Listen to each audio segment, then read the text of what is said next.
नमस्कार. रामायण, महाभारत या कथा ऐकताना वेगवेगळ्या स्वरूपाच्या कथांच्या मधून आपल्या मनात काही संभ्रम निर्माण होत असतात आणि याच संभ्रमाला जास्त फोकस करत, जास्त मोठं करत काही लोक अफवा देखील पसरवत असतात. धर्माला बदनाम करण्यासाठीचे वाटेल ते प्रयत्न करणाऱ्यांना या गोष्टी ज्या आपण ऐकत आलेलो आहोत त्या गोष्टीतलं खोट्या काही गोष्टींना इलॅबोरेट करून मोठं करून सांगण्यामध्ये काय आनंद वाटतो, कारण बदनामी होत असते ना. म्हणून अशा अनेक कथा आहेत ज्याच्यामध्ये शंका उपस्थित केल्या गेलेल्या आहेत. खास करून जेव्हा कुंती आपल्या पुत्रांची प्राप्ती करते तेव्हा कुंतीला जवळपास एकूण कुंतीकडं म्हणजे माद्री सहितची 6 पुत्र आणि या 6 पुत्रांच्या कथा सांगताना बघा कुंती कशी होती असं सांगितलं जातं. म्हणजे सूर्याकडून कर्ण घेतला, म्हणजे सूर्य आणि कुंतीच्या समागमातून कर्ण जन्माला आला. धर्मराज आणि कुंतीच्या समागमातून युधिष्ठिर जन्माला आले. म्हणजे कुंती जणू काही वाटेल त्याच्यासोबत साहचर्य करणारी होती अशा अर्थाने याची मांडणी केली जाते. महाभारतातल्या प्रत्येक पात्राविषयी अशीच भूमिका मांडली जाते. मध्ये मी एक पोस्ट अनलायझर न्यूजच्या याच्यावरती ती स्त्री विषयक केली होती. महाभारतातील स्त्री पात्रांच्या विषयी केली होती. म्हणजे प्रत्येक पात्र दुसऱ्या कोणाचं तरी आहे अशा अर्थाने ती मांडणी केली जाते. सांगितलं जातं की बघा, म्हणजे माद्रीला झालेली पुत्र काय, कुंतीला झालेली पुत्र काय, अंबालिकांना झालेली पुत्र काय, त्यातली एक तर नव्हतीच पण यांना झालेली पुत्र काय, विचित्र वीर्य आणि रुक्मांगदाला पुत्रप्राप्ती होऊ शकत नव्हती म्हणून बोलविण्यात आलं महर्षी व्यासांना आणि मग पुत्रप्राप्ती करून घेतली गेली. कुंतीनं सुद्धा वेगवेगळ्या देवादिकांच्याकडून ही पुत्रप्राप्ती करून घेतली. अशा अनेक कथा सांगितल्या जातात आणि मग या कथांनाच बदनाम करण्याचा प्रयत्न होतो. लक्षात घ्या, आजच्या जरा उदाहरण देऊन सांगतो. आजची उदाहरणं देऊन सांगतो. देशाचे पंतप्रधान अथवा राज्याचे मुख्यमंत्री दौऱ्यावर निघाले की काय होतं. म्हणजे पंतप्रधान दिल्लीवरून महाराष्ट्राच्या दौऱ्यावर येणार आहेत. काय होतं, जसा पंतप्रधानांचा दौरा नक्कीच झाला त्याचबरोबर पंतप्रधानांच्या सुरक्षेत असलेले गार्ड त्यांच्यासोबत असतात. त्याची सूचना महाराष्ट्राच्या पोलिसांना दिली जाते, तशी सूचना केंद्रीय रिझर्व्ह फोर्सला दिली जाते आणि ज्या ज्या मार्गाने पंतप्रधान जाणार आहेत त्या मार्गाने त्यांच्यासाठी सुरक्षा व्यवस्था प्रदान केली जाते. मुख्यमंत्र्यांचंही असंच आहे. अहो, या सुरक्षा व्यवस्थेमध्ये काय काय नसतं. या सुरक्षा व्यवस्थेत ॲम्ब्युलन्स असते, त्याच्यासोबत ते अग्निशमन दलाची गाडी असते, पोलिसांची गाडी असते, मग त्यांच्यासोबतची ती वेगवेगळी माणसं असतात, गार्ड असतात, त्यांची काळजी घेणारी माणसं असतात, काही ठिकाणी तर खानसामा सुद्धा असतात. कोणत्याही देशाचा राष्ट्रप्रमुख दुसऱ्या राष्ट्राच्या दौऱ्यावर जातो तेव्हा देखील हा सगळा लवाजमा सोबत असतो, कारण तो दौऱ्यावर निघालेला असतो. एका पृथ्वीवरच्या एका छोट्याच्या राज्याचा प्रमुख जेव्हा दौऱ्यावर आपल्याच राज्यात निघतो तेव्हा एवढा लवाजमा केलेला असतो. तो जगन्नियंता या संपूर्ण सृष्टीचा पालन करता जेव्हा भूतलावरच्या दौऱ्यावर निघेल तेव्हा तो काय करेल. मग तो आपली व्यवस्था होईल यासाठी आपल्या सोबतचं सगळं बळ पाठवत असतो. जेव्हा भगवान श्रीकृष्णांनी या पृथ्वीवर अवतीर्ण व्हायचं ठरवलं तेव्हा त्यांनी आपल्यासोबत सगळीच माणसं असली पाहिजेत हे बघितलं. रामायण काळातल्या हनुमंताला सुद्धा बोलवून घेतलं. एवढंच नाही तर धर्मराज त्यांना सांगितलं की आपण आपला अंश तिथे पाठवावा. मग तो युधिष्ठिराच्या रूपाने आला. धर्मराज यम माता कुंतीच्या गर्भातून जन्माला आले. माता कुंतीच्या गर्भात धर्मराजांचा अवतार झालेला आहे. पवनदेव भीमाच्या रूपाने जन्माला आले.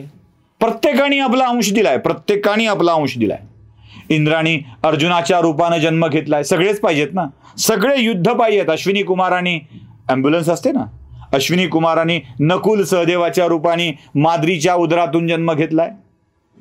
सगळ्या अंशाचं बघा, सगळे अंश. माता रुक्मिणी सुद्धा आलेले आहेत, त्याही वेगळ्याच रूपातून आलेल्या आहेत, वेगळ्याच गर्भातून आलेल्या आहेत. जेव्हा प्रत्यक्ष परमेश्वर इथे अवतीर्ण व्हायला येतो आहे तेव्हा प्रत्येकाच्या परमेश्वराच्या मदतीला येण्यासाठी या प्रत्येकाची उपाययोजना झालेली आहे, प्रत्येकाला पाठवलेलं आहे. मग या सगळ्याची व्यवस्था जगन्नियंत्यानं आपल्यासाठी करून घेण्याला हा दौराच आहे ना, त्याची व्यवस्थाच आहे ना. मग ती जर करून घेतली असेल तर त्या कथांना आम्ही आमच्या सोयीने, आमच्या पद्धतीप्रमाणे आम्हाला जमेल त्या पद्धतीनं आम्ही सांगत गेलो, ऐकत गेलो, लक्षात ठेवत गेलो, ॲडिशन्स करत आलो, डिलिशन्स करत आलो आणि मग या कथा आकाराला आल्यात. आम्ही या कथा सांगून उगाच बदनामीचे डाव आखत राहतो.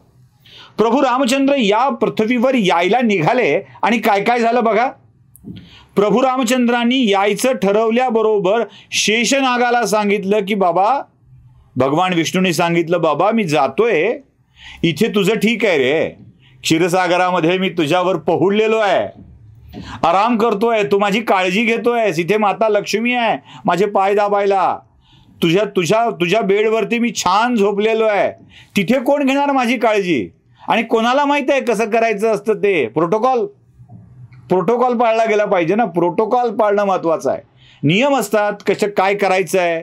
मग जगतपालकाला पृथ्वीवर यायचं असेल तर त्या प्रोटोकॉलचं पालन करण्यासाठी म्हणून शेषनागाला सांगितलं की आता तुझे.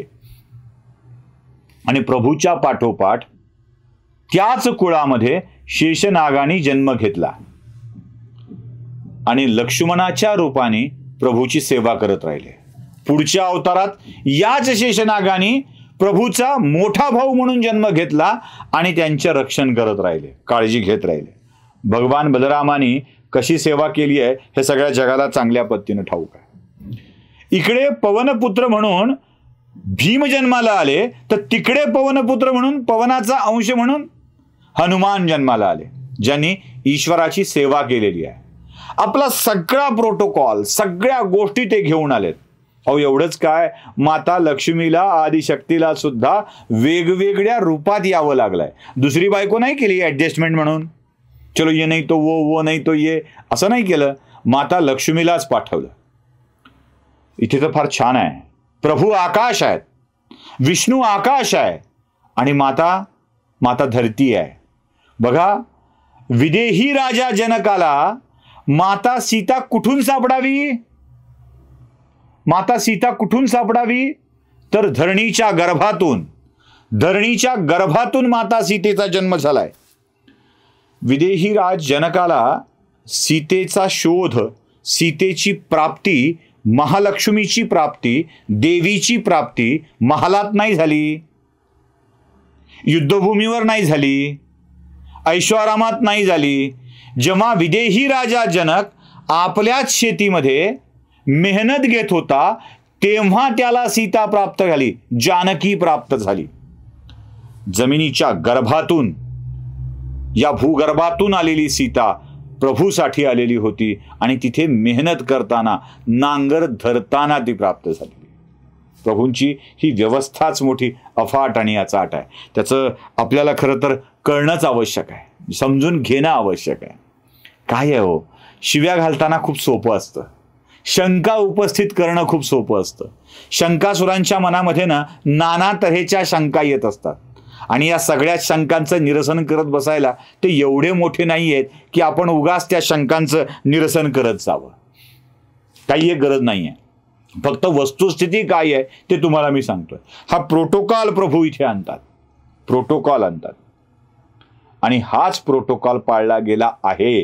हे सगळे अवतार जे आहेत, हे सगळे ईश्वरी अंश जे आहेत, ते ईश्वरी अंश प्रभूच्या कार्यात साह्यभूत व्हावं यासाठी जन्माला आलेले आहेत.